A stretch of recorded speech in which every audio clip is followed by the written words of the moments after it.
Good evening, everyone. I'm Jemima Reynolds, the Head of Programmes for Trekstock. Welcome to the first in our series of Lifting the Lid, Difficult Conversations. And welcome to everyone online. We're going to be lifting the lid on sex, so we're kicking off the series with a bang.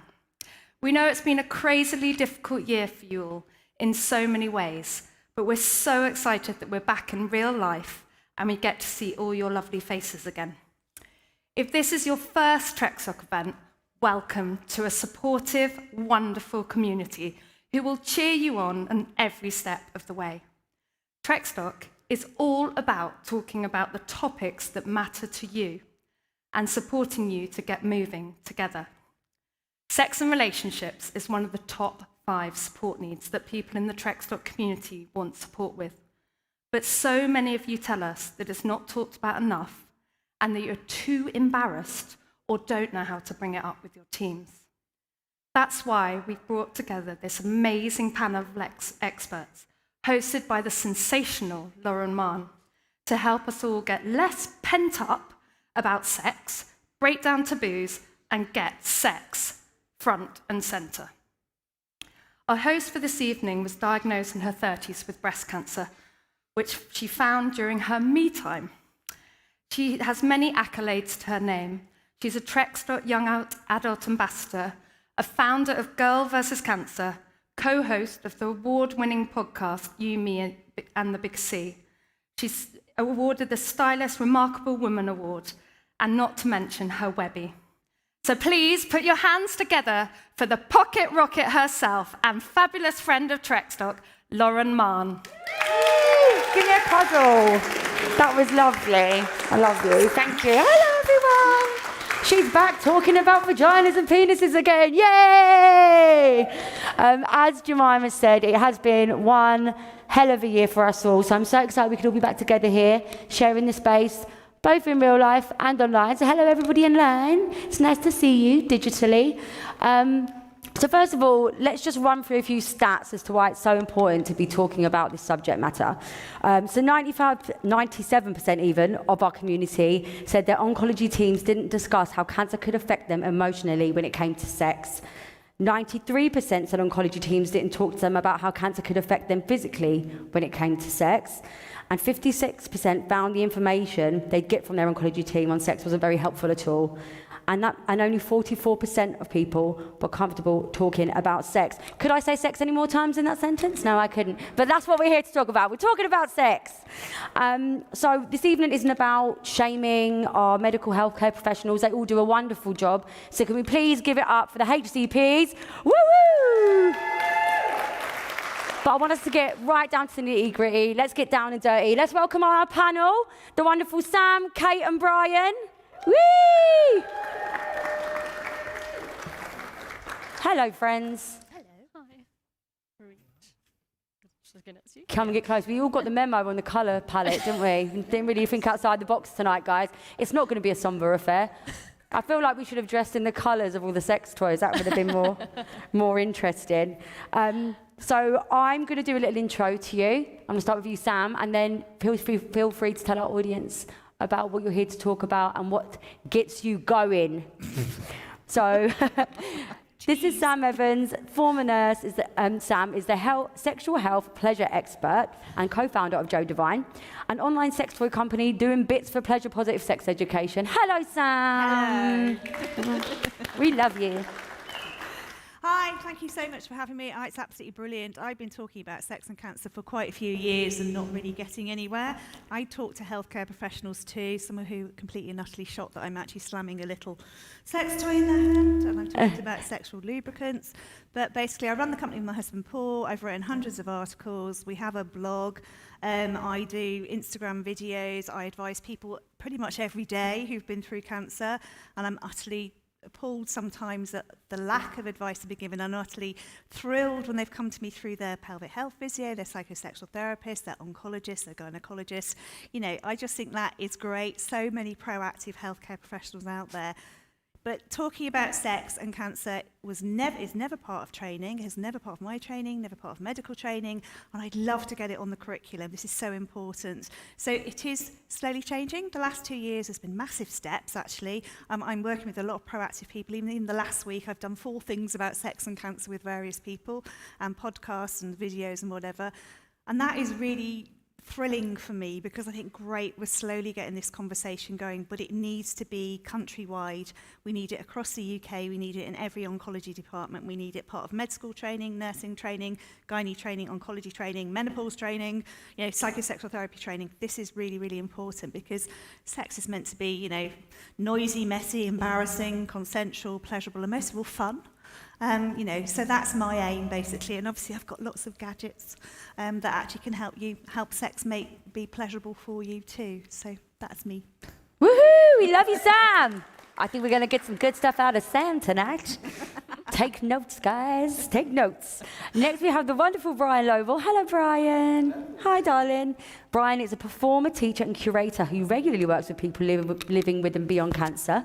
His projects include Fun with Cancer Patients, Ball and Other Funny Stories About Cancer, and A Pacifist Guide to the War on Cancer. Welcome, Brian. Hi.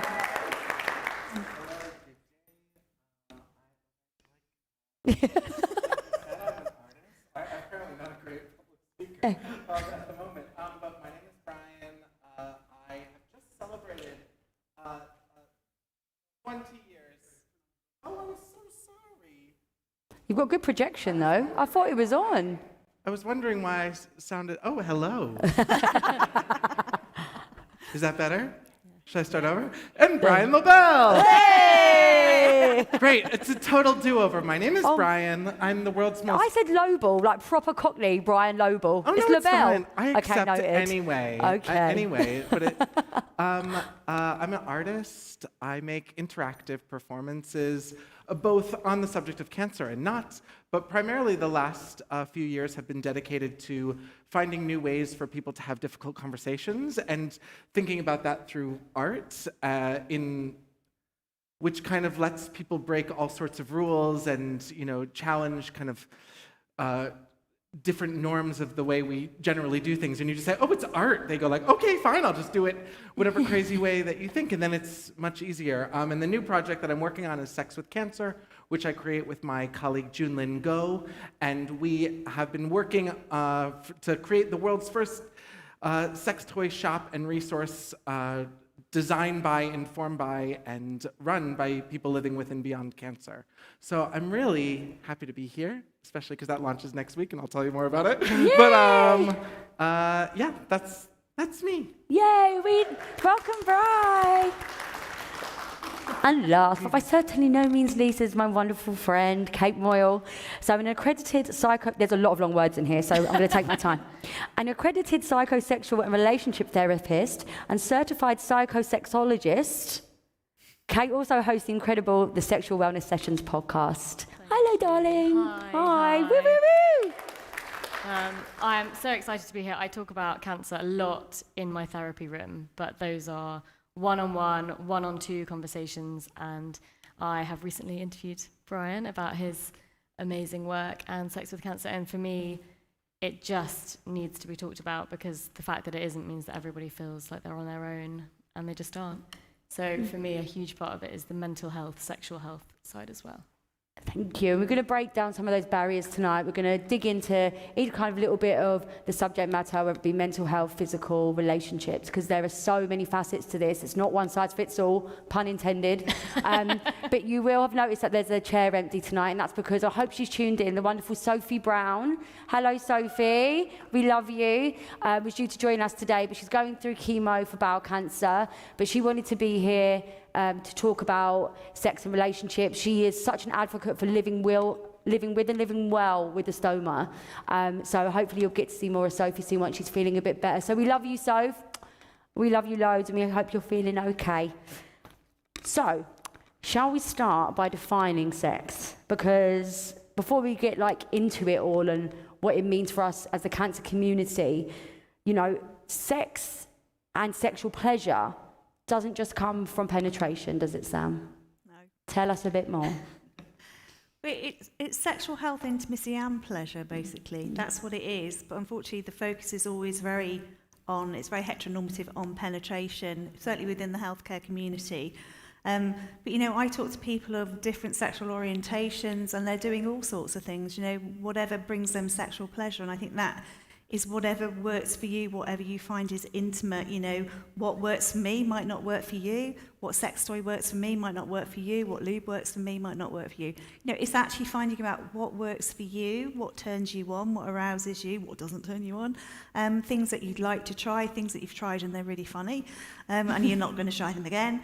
But this is a really important thing, that sex is whatever goes, really. The most important thing is that it's fun, it's pleasurable, consensual, noisy, messy, embarrassing, but that's the most important thing about sex. And I think we've got so many hang-ups about it that we just have to talk about it and sort of acknowledge that it's so much more than penetration. Oh, it's so much more than penetration, isn't it? I mean, I'm sure I'm the only one in the room who would rather do everything but penetration at times. So, we love to hear it. We're told with sexual intimacy as penetration, we sold it in a certain way, and that could be so damaging when we think of it in that way. So what's your take on that, Kate? Because we've talked in depth about this. I love a pun tonight, in depth, before, because it is so damaging. Like, you feel almost like if you can't have penetrative sex, you're not having real sex, or that you feel like you failed. And I guess that's a massive barrier then to people getting back to their sexual pleasure. Yeah, I think that's the biggest problem with it, because a lot of it goes back to the sex education model which we have, which is basically reproduction or, preventative education, which is really limiting. And what we know is that when people then can't have intercourse or penetrative sex, they think there's a problem and the problem is me. And that is incredibly limiting, incredibly damaging. And so everything we're trying to do, I was just furiously nodding along to what Sam was saying, is open up that definition, make it about fun, pleasure, working out what works for you, because there are plenty of ways to have sex which don't require penis and vagina penetration. This is very true. And we'll be getting into that, guys. Don't worry, we're leaving no stone unturned. Brian, you were diagnosed with testicular cancer in your 20s, weren't you, darling?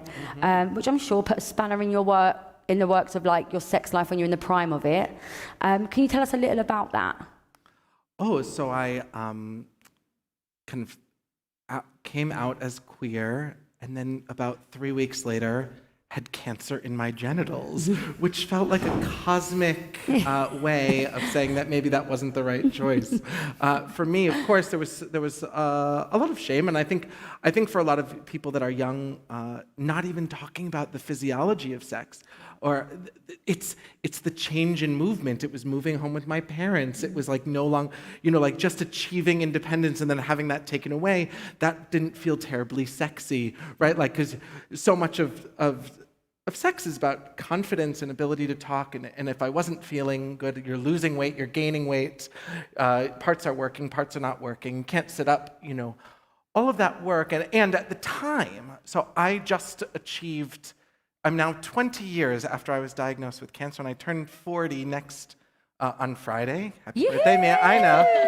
And single, it's ridiculous. So I've lived actually more of my life now after having been diagnosed with cancer than before. And it's this interesting moment because at that time, Lance Armstrong was the central cancer patient. And this was his 4th false Tour de France win. We had the same doctor. We had the same similar diagnosis. And everything about what he was doing was that he was hyper-masculine. He was so strong.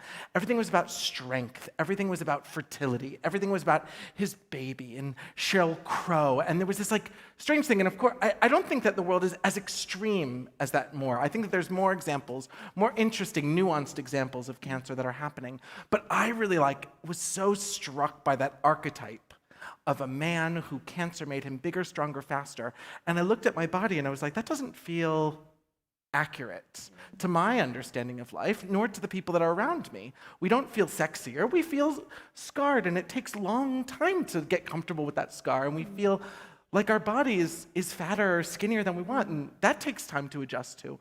So I think for me, cancer was about kind of grieving a body that was changing and trying to think about like, and because I was in this major life moment around sex and sexuality, was thinking about like, how do I emerge from this? And I think that when I talk to people now, they're really thinking about how do I emerge from this? What is this new thing and how do I make it sexy and confident and whole and quiet and grieving and fun and sexy and messy and delicious and smelly and weird and all that stuff. So did I answer your question? I think I did. I said, tell us about it. You told us a lot about it. I'm so loving sorry. It. No, I know. This is what we need. We need these open conversations, and we need to be able to have them in a way that is comfortable and fun. And it's like speaking to someone like you, Bright. I'm calling you Brian now. We're in. It's very fine. It just makes it more acceptable of a conversation. Like, was your sexual well-being in your 20s ever something that was discussed by your team? Well, with testicular cancer, everyone is like, the number one problem is don't worry, you'll still have children and you'll still have erections. And I thought, actually, that was really like not looking at what I was needing at that time. And I think there's a lot of presumptions.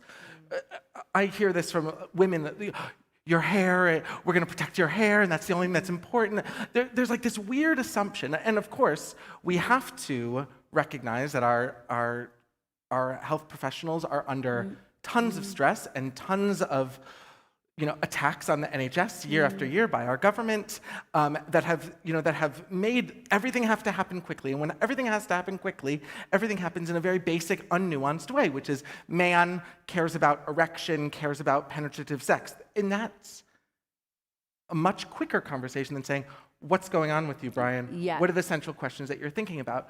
It felt like it was dealt with a little bit for my treatment, and I know a lot of testicular cancer patients that they do talk about it a lot because we're obsessed with erections. We're obsessed with how strong they are, how big they are, how filled with fertile semen they are. Preach, honey, preach. And for me, I'm also approaching 20 years of being told that I was infertile. And of course, like, I'm a queer man. Most of the sex that I have doesn't naturally create a baby. But so much of fertility is related to sex and power and all of these things. It's so complicated because we've been so bad at talking about it for so many hundreds of years that it's a gentle process of unpicking, I think. So let's get into that then. Let's talk about the teams, because I think it's a good place to start. As we said, there's no blame, no shame, but I think once you break down that barrier, then we can get into the more nuanced individual stuff. So if sex isn't talked about in the room, for me personally, it was something that was brought up quite quickly. With it being a breast cancer diagnosis, with it being hormone driven, I knew I'd go into menopause. We knew that there'd be issues around fertility. I was offered, literally, they told me I had cancer and asked me if I wanted kids, and I was like, what? It was the first thing out of the park, and I was very, very lucky that my team were really on the menopause chat. Like when I was really struggling with what I was going through, being in severe ovarian suppression, that they took basically the decisions out of my hand and were like, we need to help you get back to you. But I know that's a very rare case. And for most people, those conversations aren't happening. And I'm just wondering what we think this is, guys. Do we think that it's training? Do we think that people don't have the language? Or do we feel like people are too afraid to speak up? Should it be us that say it, or is the onus on the teams? I see you shaking your head down there, Sam. This is something I've been talking about for years, and the onus shouldn't be on you. Basically, it should be your healthcare team. Basically, it should be a compulsory part of training and treatment, and it should be there, and it should be pre-rehab, because there's a lot going on afterwards when you're going through your treatment or you've had your surgery to deal with, mentally and physically. And I think if you actually bring it up before treatment starts, to actually sort of manage your expectations of what sex is going to be like, because it might not happen to you. You may actually have fine erections. You might not, you may not actually have an issue with, decreased sexual sensation, so your orgasms are okay. But if you actually prepare people in advance and actually manage their expectations, and post-treatment or while they're going through treatment, they may not even think about it. They're not going to think about it 2 weeks after they've started their chemo, but 6 months down the line, and it's like, actually, oh no, they did. Maybe somebody talked about leave. Oh, I might have some sachets somewhere. They might want to consider starting, enjoying intimacy with a partner. And for me, I've just done a podcast with a therapeutic radiographer, and we talked about this. And actually, he was talking about pre-rehab. It's like, it's so important. And the thing is, don't just give people a blooming leaflet which says you might want to use a vibrator and some lube. What vibrator? What lube? Or you might have a problem with a bit of vaginal dryness, and it's like, no, this is massive. And actually, there's always an assumption that your clinical nurse specialist will know about suitable products. That I always harp on about ingredients and skin-safe products, and we know that they don't. We know a lot of them do because they're very, very good, but a lot of them don't. But I feel like it should be all sort of like preparation for what's going on, because, especially when I deal with a lot of men who've been through prostate cancer treatment, there is so much going on, sort of having their pelvic floor physio pre-treatment, and, that's the whole thing. But you should, have your clinical nurse specialist, your oncologist, be referred to pelvic health physiotherapists, psychosexual therapists should be available to everybody, should they need it now, 2 months later, 2 years later, and also be told that, there are these products that are available that actually you might want to think about investing, or you might want to try that. So sorry, I know I'm really passionate about this, because it makes me really angry that it's not rocket science when I work with departments that actually they all work with different specialities and they all work together and it works really well.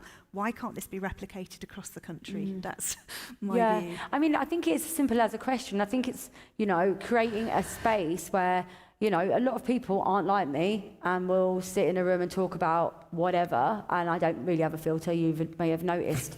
So I found it quite easy to broach a subject, but also as well, I felt like it was an acceptable subject to broach because of the nature of my cancer. But if someone has a lung cancer or a bowel cancer or something else that isn't seen as like reproductive, I don't know if those conversations are happening. And actually, isn't it just as simple as saying, and how is your sexual well-being? It would then open up a conversation, I guess, for people who maybe aren't as open and forthcoming, because then it's showing them there's a safe space. Because if you say to someone, is there anything else? They're going to be sitting there going, yep, need to have sex, can't have sex. Oh my God, what am I going to do? And by offering the question, you're almost taking the pressure off of them. But I think it's a combination of all of the things you said. So not enough time or space for training. And generally as a society and a culture, it is more common to feel uncomfortable talking about sex than it is to feel comfortable talking about sex. So the wider picture is that already it's uncomfortable. You mix it in with ill health. We see it with, for example, spinal cord injuries as well. That then illness and cancer, illness and sex is a further layer to that problem. And what I've heard lots of people say is, I spoke to my doctor about everything. I felt I had so much of their time. They saved my life. Sex, in comparison to everything else that we've done together, feels like a small thing. That feels not life-saving. That doesn't feel as important as me having my health, as me surviving, as me getting through this. And then I shouldn't be taking any more of my doctor's time, because they should be helping the next me. And I think that is where, as Sam was saying, kind of weaving it in, or even having good referrals is important, because there's a confidence part for both patients and clinicians. Can I just bring about as well, I mean, I hear people saying to me, they've been made to feel they should be grateful because your life has been saved. And no one should ever feel grateful. But also, I've had young people told, oh, well, why are you worrying about your sex life? You're not in a relationship. People have solo sex, and people have sex outside of a relationship. It's this very outdated view which also, causes problems too. But often it's actually, any more questions, it's the hand on the door, and you go, well, actually, by the way, doctor, can't get it up, and it's like, oh, I've run out of time, as Kate said. And I think, but if you actually sort of built it into the treatment plan, then there would actually be time. And as you're saying, being able to refer people out. So I don't have to talk about it, I can send them to Kate, because I don't have to, I often hear, people saying, thank goodness I don't have to talk about sex, but I know somebody who can, So I think that is the way that we need to go. That's the defining sex bit as well, isn't it? That it's only something that couples can do, or it's only it's not something for you on your own. Got to rely on someone else knowing what they're doing for a start. Could I just say also, I wonder if the problem also, the reason why the shame that's in our communities at all times talking about sex is also a problem is because even before we get the doctors and nurses that we have, if you think about anyone who went to become a doctor at university, what was identified because of them? They were identified to be a doctor because they were clever and they were good at science and math. No one ever said, oh my God, you're such an empath. You must really cherish talking and communicating with people about their lives. So of course the self-selection of that into the medical field, and then similarly, one of the nurses that we work with, she often says, good girls become nurses, and also good girls don't talk about sex. Good girls don't talk about sex. But these are like structural, gigantic problems, and of course there's huge exceptions to those things, but often they're the exceptions that prove the rule. Yeah. So one of the nurses, another nurse that we work with is a woman, and she services 3 hospitals every time someone has to talk about sex because they all call her because they're not comfortable talking about her. That's a huge pressure on one woman to cover a county because other nurses and other doctors are going, I don't feel comfortable doing that.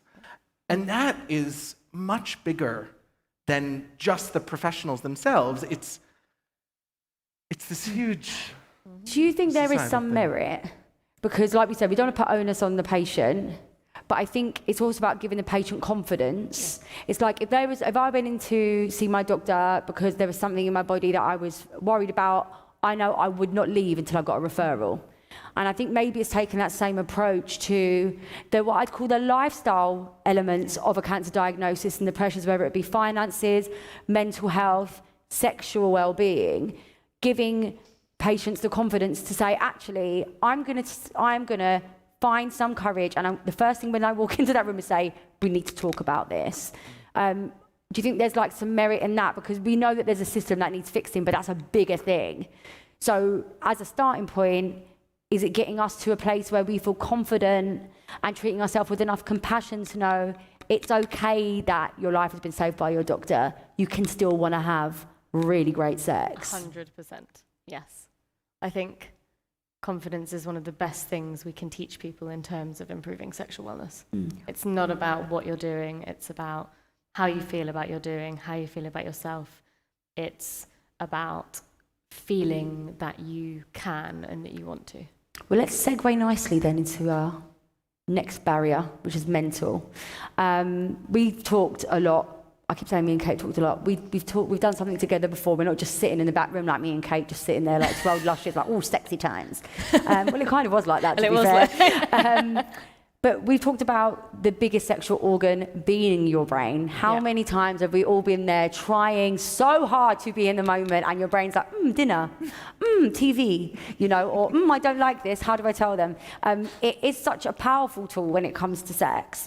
So I think before we even think about getting into the nitty-gritty of the physical elements of barriers we might come across, let's talk about mental. And Bri, I want to kind of start with you and I and our experiences, because having had cancer, I think a massive part of the barrier mentally is this acceptance of your new body, accepting that it may not ever be the same again, and that's okay, but that takes a lot of work, right? Yeah. And also, I guess, the fear, because everything we see in society is one version fits all, right? It's white, it's cis, it's het, it's P and V, it's like you only have to look at a penis and it's orgasm city. Like, that's not real. So I think personally for me, especially going through a menopause diagnosis, where as a society, which is a whole other story, we have done it. You can find it on the Trekstock website, the menopause talk from last year. You're made to feel like you're put out to pasture, or you're not sexually active, or you can't reproduce. Was there a grieving process? I know you touched on it earlier. And how did it take a long time? Yeah, I mean, I think that scars are really helpful metaphor for thinking about, because scars do change. And, like when you get your first scar, you're like, oh my God, that redness and that intensity is never going to change. It's never going to change. It's always going to look exactly as horrible as it is. And I think I just put in a new shelf in my bathroom. Maybe this is an off example, but like I look at a shelf in my bathroom and I just put it up, and it took a little time, and I go like, oh, it looks so weird. I will never get used to this. Yeah. And then about a day later, you never have thought that you lived without a shelf in your bathroom. And there's something about allowing yourself, being gentle with yourself. Men in particular, and Elvin, who is one of the people that we work with, who's a great prostate cancer advocate, he really allowed himself to feel the big feelings and really have to go through that grief by himself, with his partner, all of that thing about what does this mean? And men don't often, I mean, no one allows themselves to grieve. It's genderless. But I think the reason why I think that scars are a good metaphor is that they do fade. They don't disappear. They don't, people don't ever get, some people never get in love with them. But I remember being like, oh my God, no one can ever see my scars. Because I've got, really long scar here and then just a littler scar here. And I was like, no one is ever going to get used to that. And then I found out that I was having sex with a man on and off for years. And he had the same exact scar as me. We just never even noticed it because they were both kind of faded in intense ways. And I was like, oh, does that sound really... That sounds like good slutty of me, right? No. I'm hoping. That sounds good slutty. But just hadn't even noticed. And I think that's because, we just think, oh my God, everyone is looking at my nose, my acne, my weird eyebrow today. And actually, people are not. And I think that the confidence to allow your body parts to normalize and settle, like good work getting done, you have to give it time to settle before you kind of get out there. But I think people are really like, I need that erection now. Yeah. I need that orgasm now. I need to be happier now. I need to look in a mirror and be satisfied now. And that's a long process. And I think the reason why people don't say that, ask questions to their doctors or to their nurses, is that they don't want to say, I'm sad, I'm dissatisfied, as much because we're thankful to them, but also because we don't want to have another problem. Been through enough. We just like, and I think for some people, they are happy to kind of shut off completely. Yeah. At least for a little while, I mean. But that does destroy relationships. I work with women cancer support, and actually it's incredibly sad. And I obviously talk to people on the phone, and I said, I wish I'd known, and then my relationship wouldn't have broken down. And I think that is very sad, because often, they don't want the relationship to break down, and there might be other reasons why, but I think, that's the thing. But it is much easier, isn't it, to switch off and avoid that. I mean, we talk about that in menopause as well. It's very easy to do that. And it's just, it shouldn't happen, but it does, unfortunately. And I think that's one of the ways we psychologically manage, whether it's cancer, whether it's treatment, injury, infertility, is in order to get through our body feeling medicalized, hands on us all the time, procedures, we disconnect because it is a way of separating and getting through. And all we have to prioritize at that time is getting through. I just have to get through this. And so when I have lots of hands on me in a medicalized, not sexualized, not sensualized way, when I have people's hands sometimes inside me, I need to separate in order to be able to manage and cope with all of this feeling. And then sex essentially is the opposite of that. We need to be in our bodies, we need to be feeling, focusing on what we're feeling, focusing on the sensuality. So we go from that complete separation to needing to kind of be back over here, and that is a process. And I think that's another thing that doesn't really kind of get acknowledged, because we're expecting people to go from completely switched off and separate to completely together, and there is very little advice or assistance around without that. the support. Could I just say, I agree with you 100%. The other thing that has been really fascinating to me with Sex with Cancer, we've been collating all these questions for people about their sex lives, and what I love is that there's a small but active, very active minority that are like, ever since cancer, I want to be in an open relationship, I need to be doing pegging, I need to like live my life. Yeah. And so maybe they're like hypercharging that that getting back to themselves, but also there is my experience was one of very much moving to a temporary, quite temporary celibacy, but charging right out of that. But some people get that diagnosis and they just charge right out of it very quickly, which I think makes them a hero. Yeah, there's I don't know if you guys follow it, but there's an Instagram account called The Cancer Patient. It's American, and there was a great meme I've seen before, and I can't remember what the actual picture was, but it just said, the post-cancer slut year. And I was like, oh yes, I remember that well. But as well, we've got to remember, like, we're talking here as if there's a lot of people who can go back to having a semi-normal sex life and whatever that looks like, and it's a slow burner and it might take time. But there are a lot of people who go through such dramatic physical changes and physiologies, and we'll get more into the physical side in a bit. But, you know, is there ever a way that you can get to accept a normal, this new normal? Is it a lifelong process? Like, Kate, can you give any tips, like, for managing expectations and mindset when addressing sex and intimacy, especially around something that is so physically altering? Yeah, I think that the first thing is, this is incredibly difficult with anything like this, is trying to accept where you are rather than focus on where it is in comparison to where you were before.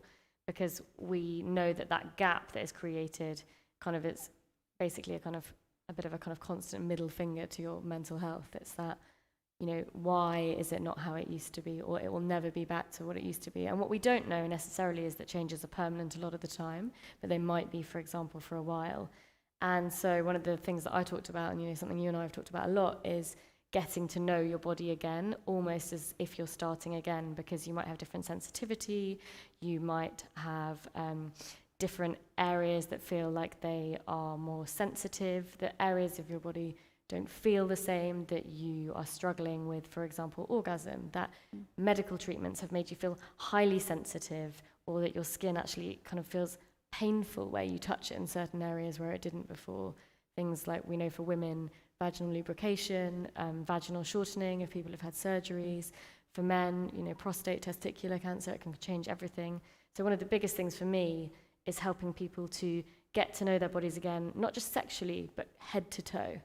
Because once we start with that, it gives us a foundation that we can build on. And a huge part of that might be accepting and grieving that it's different. Mm-hmm. I agree. So I'm going to go right on to my favourite subject. We're going to talk about wanking. Lovely. Sam's favourite subject as well. We know masturbation is a great tool for grounding back down into your body. Yeah. We know it's a great way of getting out of your head when we spend way too much time up there and it's a noisy place. And it's good. It releases endorphins, like it helps me sleep personally. But also for me, it was a massive tool in me coming back to my body after the cancer. It was a way of me finding out what I liked, what my body was about, and actually enjoying my own sexual pleasure before I even invited anyone else into the party, before I even worried about what anyone else thought about my body, before I even worried about going, excuse me, can we get the lube out? It was actually finding out what worked for me. And it was almost like a control then, because then when I did start having sex again, I was able to be very specific about how I wanted it and wanted it to be, rather than shying away from it and being like, oh, I hope they don't hurt me. It's like I knew what I needed them to do so that they wouldn't hurt me. Sam, I'm going to go right to you with this one, love.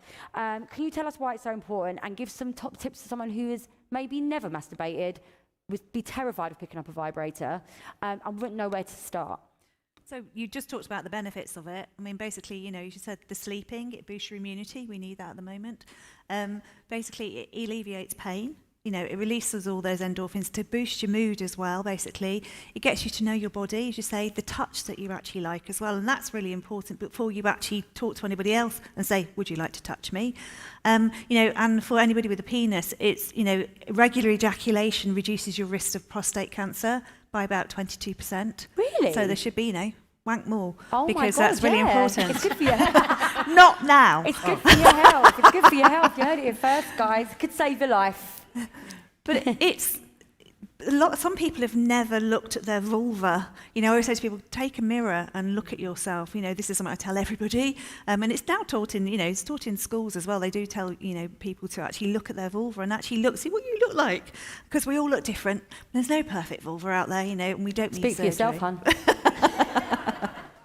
But, you know, and actually touching yourself, I mean, some people don't want to actually touch themselves, but, you know, you can touch yourself through silky material and ribbons, and people, you know, masturbate on toys, sorry, but, teddy bears and on their bed sheets and also in the bath, or in the shower, they use the shower head. And it's actually, feeling your way back to sort of what feels pleasurable for you. But I always say, this is the thing when I talk to, people who've been through gynae cancers or breast cancer, whatever, and they always say, penetrative sex, they're really scared, again, and not just them, but their partners, about the pain.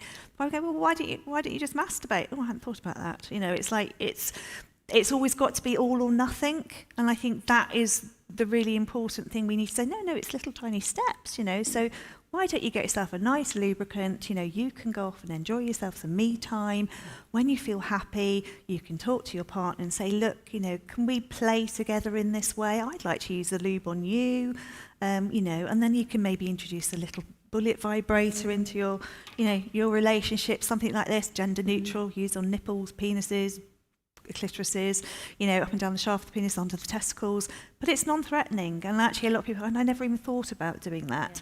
And actually that regular orgasms connect you with your sexual being, it makes you feel like this sexual person, not this medicalised person who's had their life and their health hijacked by cancer, which a lot of people say that to me. So, this is what I always say, God, no, don't go all guns blazing. Start small, You don't need that 6-inch dildo in the bedroom. And I think people are worried about introducing sex toys into the bedroom with a partner, but actually most partners are really open to it. We advise, male partners who want to help their female partners, not because they're desperate to get back to sex, so they'd like that intimacy, they just want to help them feel like a sexual being again. So that's a really important point. Yeah, God, you need to be masturbating.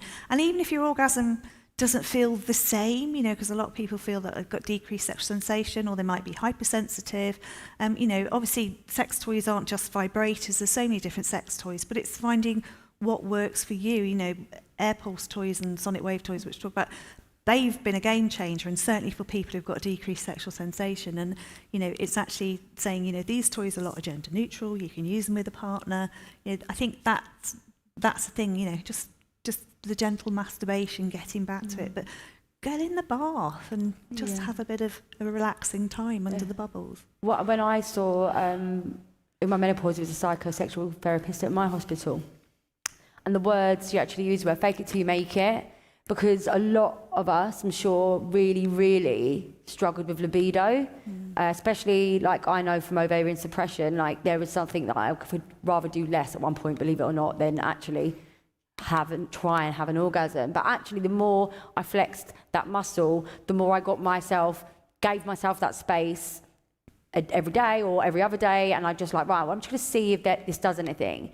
Eventually, you start to go, okay, maybe I might be up for this then. And I think it's like that training the muscle, isn't it, in the brain, to say, okay, well, you are a sexual being. We are going to work at this. And I think exactly what Brian said, it's making sure that you are gentle and compassionate with yourself and don't expect a very quick fix. Yeah. This is a process. You've got to think, for most people, what their treatments, if you are a primary diagnosis, 18 months? Yeah. For most cancers, if you're stage 4 and you live with that cancer long term, you're looking at all different phases of treatments, all different lines of treatments, all different side effects. So to think that you're going to just hop back in, for the majority, I think take that pressure off yourself, because it's not going to do you any favours. And yeah, we've just got to be able to treat ourselves with compassion, and your body might respond in a way that surprises you. And I think that familiarity thing, because when we are anxious and scared about something, our most natural response is to avoid it. Mm-hmm. And so it might be that kind of fake it till you make it, kind of getting started, getting used to it, and in a way it being a bit like an exercise, like you're a bit reluctant, but the more you get used to it, your brain and your body work together, you're learning. We have this idea of neuroplasticity, the brain that changes itself, and you're kind of relearning and adapting, and you go from anxious and avoidant to familiar, then to kind of approaching something. So then you become more conscious, more aware, and it's less of an avoidance reaction to something. You're more inclined to go towards. Yeah, rather than step back. Yeah, you're forwards. I was just going to add into the conversation that thankfully there is, in the last few years, an overabundance of porn that is not deeply misogynistic and violent and terrible. There are a lot of new options and erotica and hot stories and hot podcasts and things like that. And we kind of like sometimes need to remember to access those those tools, which are, people are all too happy to sell us or to give us or to have sponsored content related to those things. But actually, the putting yourself in the frame of mind of being sensual, erotic, or hearing about those things, I think is something that can be really, really helpful to people. And of course, you want to step lightly because that world is also just filled with just terror and horribleness. And, we owe a great debt of gratitude to actually all feminists, queers, and disability justice people who have kind of been doing this kind of thing for a really, really long time and saying like, oh yeah, penetration is not everything, and we do all these other options and kinds of things. So, but accessing like good, respectful, hot porn is also helpful. Well, the big thing is audio porn, isn't it? Yeah, I mean, audio porn, is massive, and it's something use that's it really in the bath. I mean, you can also. I mean, you mentioned Alvin Box, who's been through prostate cancer, and he will always talk about the porn that he's watched, sort of really, really helped him and his wife Jude, sort of reclaim their intimacy, because he got really angry about it, understandably. Really impacted upon his mental health, but obviously his physical well-being. But he actually just said, talks about, he always tells people, goes and does talks everywhere on building sites, tells them all about the porn that he's watched, which is great. But, it's like, this is what worked for me. This is what I found, that visual, the imagery really helped me. But yeah, again, audio porn, I think, is something that, there's some really good stuff out there. Yeah, it's stimulating all the senses at once, isn't it? And let's get into the physical senses now, because I know for a lot of people watching, there will be a lot of physical barriers to sexual pleasure. And unless you know where to go, where to look, what to try, it can feel very overwhelming. Cancer can affect the physical act of sex in so many ways, I've got written down here. And I wanted to name a few because I knew I'd forget. So erectile dysfunction, vaginal dryness, atrophy owing to menopause, loss of libido, surgeries, pelvic radiation, stomas, and removal of reproductive organs. So we've talked about masturbation there in terms of clitoral, erectile, erogenous zones such as the breasts. But if you've lost those organs, you are still able to have sexual pleasure. It just might look and feel very differently. So firstly, let's look at penetrative sex. I'm going to come to you, Sam, with this, because what can people do or use if they find sex painful or uncomfortable? Because there's so much out there now, isn't there? And there was stuff that blew my mind I didn't even know existed, and my gosh, I wish I did. I think some people are given medical dilators, which a lot of people don't get on with. And actually, some people are just given the pack and said, go away, here you go, here's a bit of tube of lube and you can use them. And really, you need instruction if you're going to do that, because that leads to non-compliance. There are lovely dilators that you can buy that are pink, and they're soft and they're flexible and they're more likely to help people regain their sexual function if they use, sort of something like that. It's quite pretty, they're really silky smooth, but also slim sex toys as well, because what happens is the vagina tightens because you've been through treatment. If you're going through menopause, the depleting estrogen levels means that the tissues, they do shrink and they're less well lubricated, and therefore, it's more painful, and also opens you up to infections like thrush and bacterial vaginosis, but cystitis and urinary tract infections, because your bladder and your urethra needs the estrogen too. So local estrogen can really help. Not everybody can use it, but really good non-hormonal vaginal moisturizers and really good sexual lubricants, and that can really help. So that painful sex. The problem is a lot of people just say use lube, but it's actually about ingredients in your lubricant. So vast majority of lubes contain glycerin, which is sugar, and that causes thrush, glycols, which are well-known vaginal irritants, parabens, which are preservatives, and they're hormone disruptors. We should be avoiding those. Dyes, because you'll need a pink vulva. Glitter, perfume, because you will need to smell like roses or strawberries. And alcohol, which dries out the tissue. So ingredients really matter. I've got the Yes organic lubes that are available on prescription. We have Sutil Luxe, which is another botanical organic brand. I'm obsessed about ingredients in lubes because this industry is massive and people don't care about your vagina or vulval health. They don't care what they put into these products, because if it's cheap, then that's fine. But they don't understand that when you put that lube on and it goes, that stung. And that can happen to anybody, not if you've just been through cancer treatment. So it's not just a matter of using lube and getting on with it. The other thing that I haven't got here, and I've been waiting for them to be delivered, fantastic little toy, or it's not even a toy, it's called the O-Nut, and it's actually a set of 4 rings, and it's almost like a bumper for the penis. So basically you put the rings on, 1, 2, 3, 4, and basically it means that you're not penetrated as deeply, and therefore penetration won't feel uncomfortable or painful.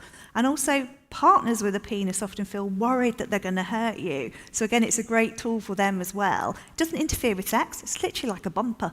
But it's been a fantastic product that's actually been brought out. Simple Kate was saying, why was it never invented before? We were saying, wow, I've been looking for rings and things, and then it was like, well, this is just a really good product. But also, so the vaginal tightness and painful sex, it's about looking at, penetration, your positions, and enjoying non-penetrative sex to begin with. Some people will actually use, a sex toy sort of part of their sex play before they have any penetration to help them get relaxed. They might have an orgasm beforehand, but also, it's important you communicate. And if it does feel painful, stop, because painful sex is not pleasurable unless you're indulging in some consensual BDSM. That is really important. There's nothing pleasurable about painful sex. But it's actually, there are so many products out there now, and if you don't want to use medical dilators because you spent 2 years going through cancer treatment, and then a lot of my customers say, I wish I'd been told about sex toys, I'd have preferred to have those. Some people will start small and work their way up, and then they'll have this drawer full of sex toys they then have once they've got through their cancer treatment and they've regained their sexual function. So then they've got an arsenal of sexual pleasure at their fingertips. So, it's actually, there's lots of stuff out there, but you need to make sure, look at the ingredients of lubes, but also skin-safe products, no jelly, latex or rubber, because they are highly porous materials and they absorb bacteria and they degrade over time. They're not very nice. They often perfume them, so they conceal the smell. So that's really important. But it's all on Joe Divine. I've written extensively about this because this is really, really important. So yeah, please go and look at Joe Divine. It's absolutely amazing, and it's such a great resource, especially for the cancer community. Sam,